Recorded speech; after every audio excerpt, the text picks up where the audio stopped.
He died at the PPG Paints Arena, but his body was not discovered for 2 days. And since then, Tim Hellberg's family has been asking questions. And even though the medical examiner has determined a cause of death, many questions remain. KDKA investigator Andy Sheehan has been looking for answers.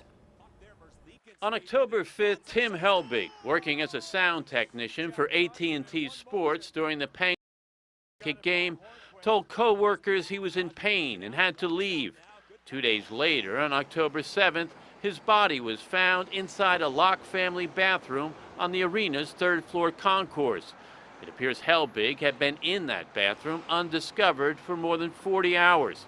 And his family is asking why no one checked that bathroom sooner. How is it that a state-of-the-art facility like the Pittsburgh Paints Arena doesn't have a protocol in effect where that series of events that you just outlined, how is that allowed to happen? Since that time, the family has had other unanswered questions, including whether Tim Hellberg could have been saved had he been found earlier. But now the medical examiner, Dr. Carl Williams, has determined a cause of death. We determined that the primary cause was a drug overdose, a combined drug overdose. According to the family, Hellberg had been in a car crash 2 months before, sustaining internal injuries and broken ribs. They believe he was likely self-medicating with opioids.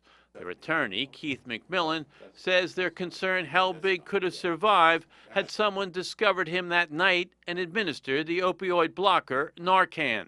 If you get that drug, it's in a period of time, in this window that I'm talking about, then the effects of the opioids are quite reversible. And there's every reason to believe if that would have been the case, then Tim would be alive today. You go into a restroom, you're found collapsed on the floor, you presume there's a fairly short period of time. There's no scientific evidence to support that, though. Dr. Williams says it's more likely Hellberg died of the OD shortly after entering the bathroom, well before the bathroom should have been checked after the Penguin game.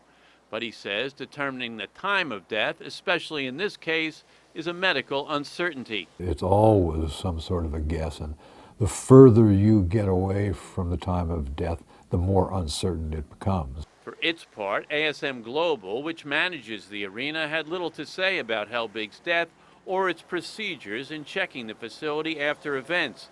Today, it sent this statement, quote, "We are sorry for the Hellberg family's loss and have cooperated with authorities during the investigation.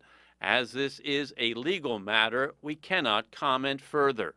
Whether Tim Hellberg could have been saved and his death avoided is a question that may never be answered. But the Hellberg family says they will keep asking it until they find peace. At the PPG Paints Arena, Andy Sheehan, KDKA News.